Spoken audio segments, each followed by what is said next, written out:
ako, first time ko magluto ng paa ng baboy. Ayan. Ginawa ko muna,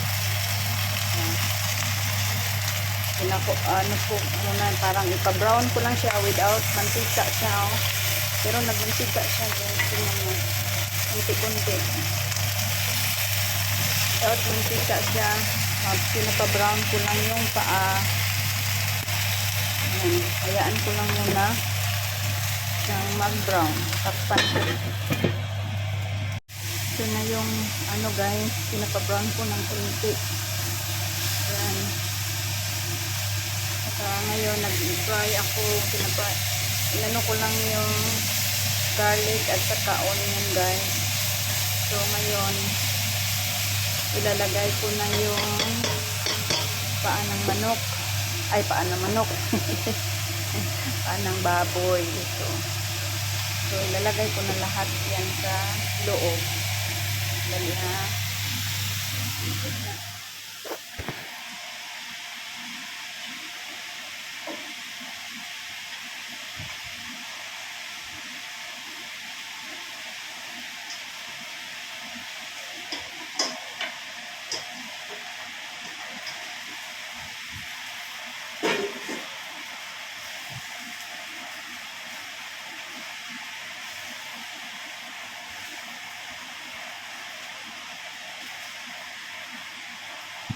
Yan siya guys. Yan, nilagay ko sa loob. Yan. With onion and garlic na yan. Kanina wala, hindi ko inano parang ano balang ko yung ano, yung iba ko lang yung kulay yung karne without anything. Ganyan. Tapos ngayon, ganyan lang siya. Tapos, ang gagawin ko nito, lalagyan ko muna siya. Nagpakulo ako ng tubig. Kasi ito yung pang lagay ko guys, pang sauce. So, para pakuluin ko muna to. Ipakitan ko ng konti. Takpan ko lang muna ng konti. Ito guys.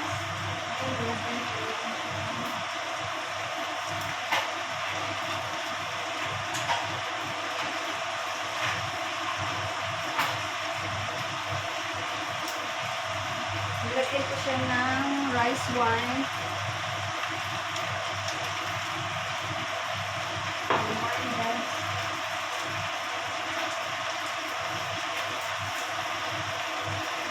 Para mag-ano yung ano ng meat.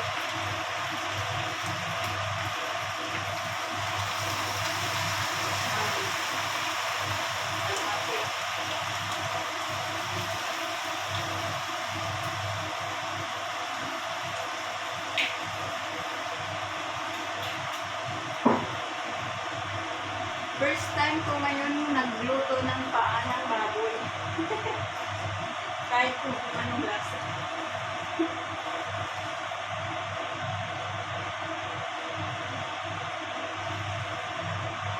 Yan, i-ano ko muna, tatakpan ko muna siya guys.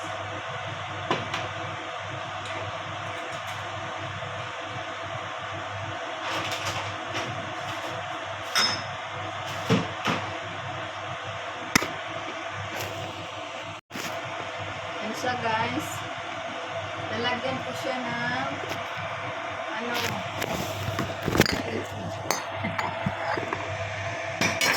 lalagyan ko siya ng soya sauce.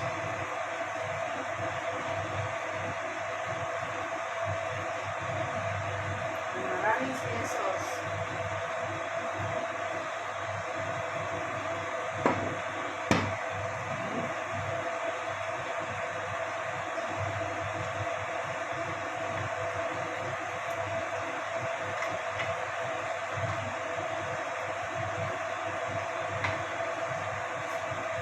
Yan, kumulot na yung tubig ko. Lagyan ko lang konti yung tubig.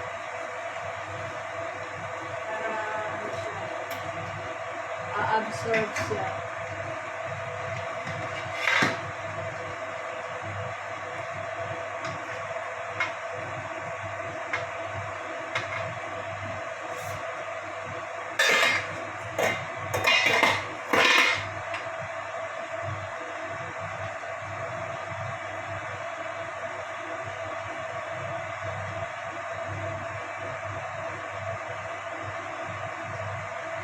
Lagyan ko pa ng soya sauce.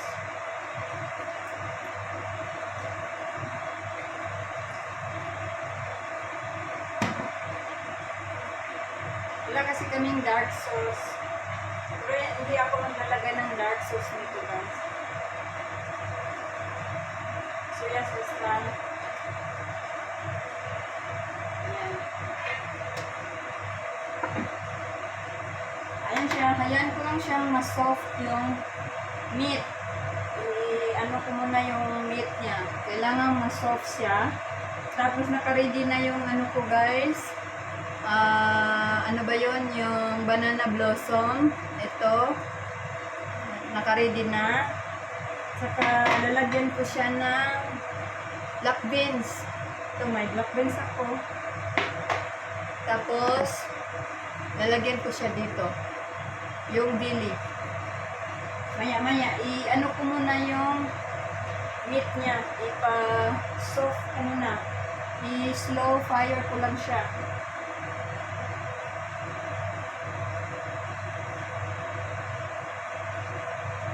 Para hindi madaling matuyo yung ano, para ma-absorb talaga yung ano. Pwede ko na rin ilagay ito, guys, kasi wala naman tong ano, problema. Yung bili para yung, gusto ko kasi yung amoy ng baboy. Lalagyan ko na dito para ma-absorb na siya or mamaya. First time ko kasi gumawa, guys. Inexpertihan ko pa lang nito na ganito. Pero ang bango na, so mamaya na lang siguro yung belly. Pag nakita ko ng reaction ng ano, yung karni, mamaya na itong belly. So see you mamaya. Sisilipin natin, guys, yung paa ng baboy. Anong hitsura nito? Ayan siya, guys. Ang bango ng ano, yung wine. Lagyan ko siya.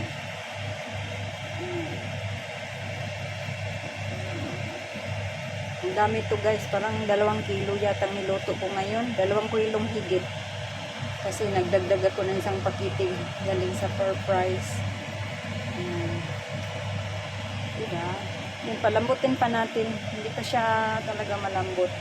Saka yung video ko, konti na yung ano, yung sabaw niya. Ayan muna natin siya, guys. Tatakpan ko lang siya para yung talagang malambot. Saka slow fire ko lang din siya. So, makalinis muna. Hello, guys. Ayan na yung ano, paa ng baboy natin.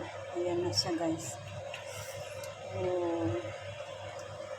Medyo ano na siya, malambot na. Kunti yung ano niya na matusok na.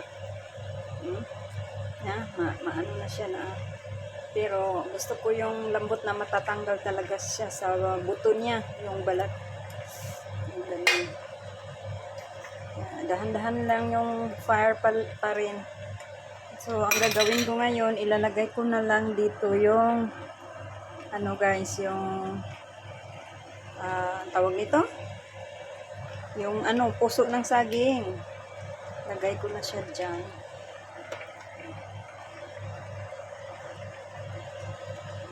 Para ma-soft din siya. Saka ilagay ko na rin yung ito, yung black beans. Ilagay ko na rin black beans. Nakamay ko na, malinis kamay ko, ha. Hindi ko alam kung ubusin ko ito.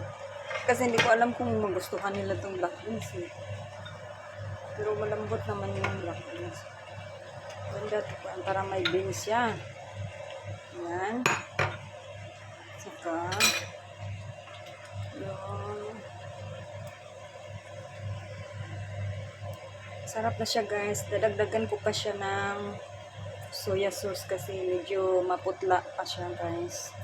Saka mamaya-maya lalagyan ko siya ng konting brown sugar. Yun lang yung pantimpla niya, soya sauce at saka yung brown sugar. So, lagyan ko siya ng laurel. Laurel, guys. So, lalagyan ko pa siya ng laurels. So, guys. Saka lalagyan ko ng kunting soya sauce.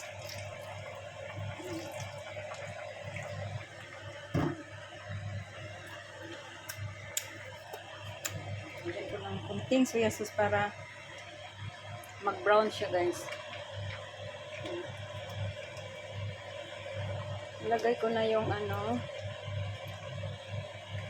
Tapos pag mag-ano na siya, guys. Yan. Hayaan ko lang muna siyang malata. Hanggang kukunti na lang yung sabaw. Hayaan ko lang siya.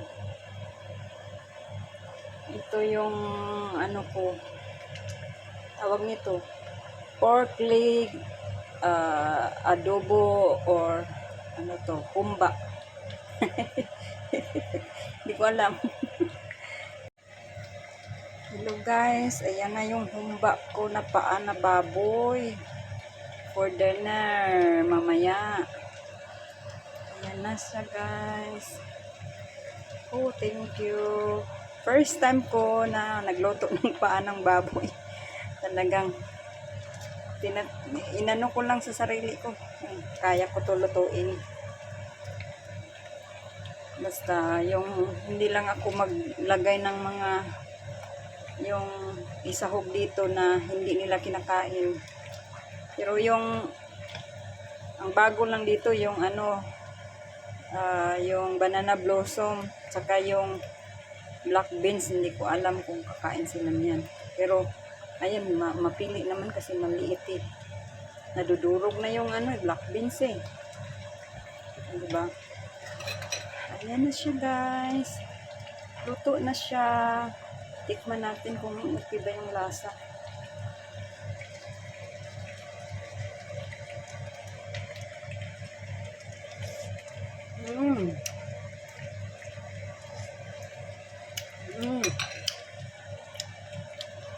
Lagyan ko ng kunting vinegar yata.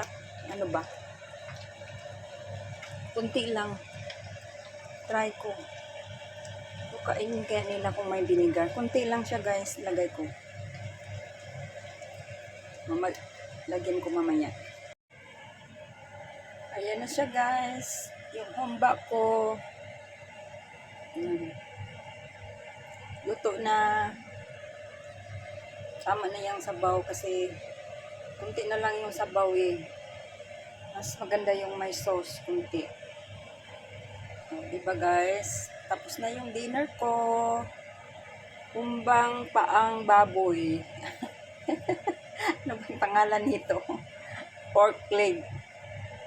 In English. Ano ba yan?